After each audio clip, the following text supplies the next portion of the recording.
Ну что, всем привет. Сегодня у нас 13 мая.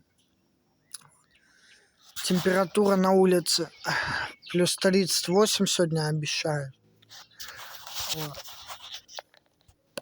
Ну, для жителей Узбекистана и Средней Азии это еще прохладненько так считается. Ну, не прям прохладненько, ну, тепло.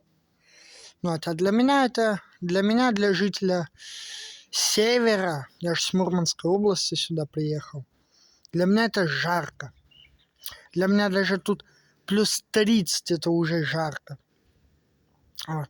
Сегодня вот там вот поработали немножко мы. Вот там вот. Чисто. Вот.